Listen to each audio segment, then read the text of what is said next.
gis ngeen ni semaine bii rek le régime s'est encore prononcé sur les ressources naturelles dans des pays sérieux la wax pays yi nga xam ne ñi koy jiite xam nañu dara kuy réformer xaalis doo ko wax ci kaw doo def point de presse ci ko wax ku bëgg a am arme nucléaire doo def point de presse ci ko wax kuy redéfinir ak renégocier say ressources naturelles surtout mel ni pétrole ak gaz nga xam ne dafa mel ni dafa ànd ak seytaane doo nekk di ko wax ci kaw di xuuxal ay nit maanaam yii ay réformes la yoo xam ne ak ay refondation yoo xam ne de souterrain maanaam yii ku koy wax yaa ngi andi problème sa dëkk yaa ngi dawloo ay nit yaa ngi tax ñu lay indexé et moo tax ñuy woo ce gouvernement là à la retenue seen gouvernement bi li ko gën a yitteel politique la ils sont dans une cacophonie extraordinaire man damay xool sur tous les dossiers il y a une rupture en réalité il y a une rupture qui est claire qui porte préjudice au Sénégal xool le dossier de l'attaque israélienne et américaine à l'Iran. Quelle a été la position de l'État du Sénégal à travers le communiqué du ministère des Affaires étrangères?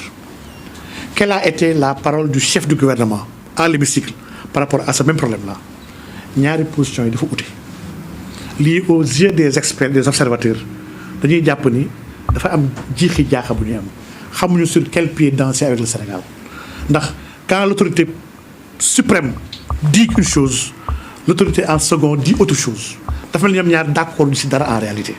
et lii dafay dawloo xalaatkat yi dafay dawloo ñu bëgg a dimbali dafay dawloo ñu bëgg a andi seen ay teranga vraiment man jàpp naa ni lii c'est à régler rapidement sans délai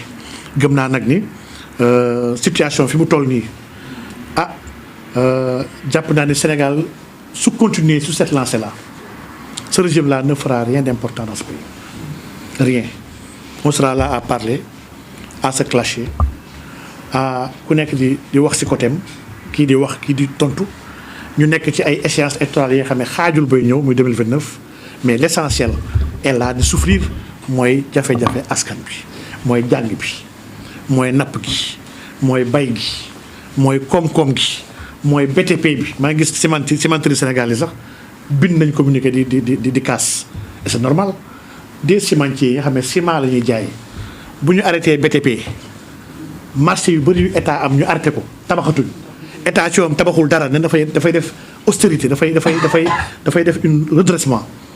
waaw lii yëpp bu amee ñooñu naka la ñuy jaayee duñ jaay dara donc il y a beaucoup de choses yi nga xam ne vraiment et l'industrie sénégalaise soo xoolee aujourd'hui soo réformé wul la banque réformé wul la monnaie mais sa industrie mënuñu compétitive ndax dëggam état mooy lebi à des taux presque de 7% mais le crédit au Sénégal coûte cher et quand le crédit coûte cher les entreprises n'investissent pas il faut que état sérieux xam ni dafa am ay bras yi nga xam ne quand on se proclame souverainiste bras yooyu waroo ko bàyyi mooy le bras financier le bras bancaire le bras monétaire ak le bras assurantiel ñeent yi boo ko mettre en cohérence waxu développement tu n'es pas dans l'investissement et état Sénégal actuellement ñeent yi waxu si dara defu si dara les banques yu nekk fii majoritairement ay banques étrangères lañ lebaluñu développement les banques xalaatuñu leble des crédits de 20 ans ou 30 ans à des entreprises xalaatuñu ko ay crédits courts la ñu nekk pour mën a am le maximum d'intérêt yóbbu ko seen ay dëkk un état nag pour mu penser le développement il faut mu penser ko d'amont en aval dafa ko war a penser sur tous les plans et loolu vraiment ça manque dans ce pays voilà un régime qui se fait appeler souverainiste alors que doxul ci souveraineté ce régime là ci li ni fi newoon dafa fësagul rek te dina fës sous peu lañ nekk ba tey les Turcs sont là di saax-saaxe économie sénégalaise les Chinois sont là ñu ngi saax-saaxe économie sénégalaise le consortium des entreprises françaises ñu ngi dugg ministère communication ñu ngi dugg finance ñu ngi dugg fu ne ñu ngi am ay marché ba tey ils n'ont pas été inquiétés maanaam l'économie sénégalaise ba tey extraversion bu ñu yàgg wax moom la ñuy dund ba tey amuñu benn xalaat pour créer des champions sénégalais d'ailleurs quelques champions yu fi nekkoon sax ñu leen commencé dammati ñu ngi commencé bëgg a déposer les bilans entreprise yu bëri ñu ngi bàyyi de sénégalais yu bëri ñoo yëgul lu xew ñu bëri ngi jéem a daw di xool nu ñu demee Côte d'Ivoire wala vers le Bénin et le Togo pour dem continuer say investissement des investisseurs sont là man xam naa ay tubaab yi xam ne ñëw nañ fii ils viennent de l'Allemagne dañoo ñëw ne ñoom fii le cadre n'est plus propice à l'investissement pourtant fii moo nekkoon seen première source d'investissement parce que ñoo gëmoon ni Sénégal dëkk la bi nga xam ne par rapport à la sous-région dafa am stabilité politique lii dañ ko yàgg am ëppalee ko tous les autres pays ba tax fii dañu privilégié woon ils veulent vivre ici parce qu'il fait beau de vivre au Sénégal. Le climat est bien, les gens sont charmants, les gens sont adorables et l'État dafa sérieux. Mais aujourd'hui ñu si bëri si ñoom nee ñoom ils plient bagage ils vont aller dans la sous-région. lii c'est catastrophique. bu ñu eggee fii on doit se poser des questions. Qu'est-ce qu'on a fait pour en arriver là? Est-ce qu'il n'est pas temps de redresser la barre? Et man dama jàpp ni il est grand temps bu ñu ko deful actuellement vraiment des lendemains beaucoup plus sombres mu ñuy xaar. Vraiment xaw naa guddal jàppoon naa ni lii tënk la bi nga xam ne il fallait ñu andi ko partager ko ak askanu Sénégal partager ko ak waa bitim réew di lancer nag un message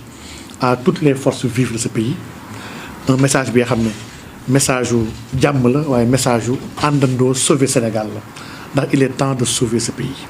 Man jàpp naa ni ñëpp ñi nga xam ne am nañu xalaat am yitte ak yéene am bëgg def la politique autrement ñu leen di tàllal loxo ndax RV nag dafa nekk benn parti politique bu particulier au Sénégal. ñun kese laa yëg en tout cas fii Sénégal ni ñun ñuy wax ni Seydina Mouhamad mooy suñu modèle.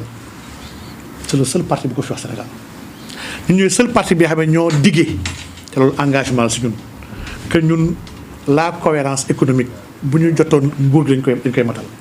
Une monnaie pour le Sénégal, une banque centrale pour le Sénégal, un système assurantiel sophistiqué pour le Sénégal, un système financier complexifié pour le Sénégal ak une économie dynamique bi nga xam ne qui est à construire. Man dama gëm ni lii on va le faire ñun kese laa gëm ni ñoo fi diggee que bu ñu yoroon nguur gi prostitution yi koy tere Sénégal on va interdire la prostitution au Sénégal ndax dañoo gëm ni valeur mooy li ëpp solo ci kaw dëkk. Et valeur bu baaxul nit yi bu ñu baaxul lépp ñu bëgg tabax day yàqu ñun ñoo fi jël engagement ne ñun suñu yoroon nguur gii jeu de hasard bii nga xam ne nguur bi moom leen daf koy taxé ñu ko fiy tere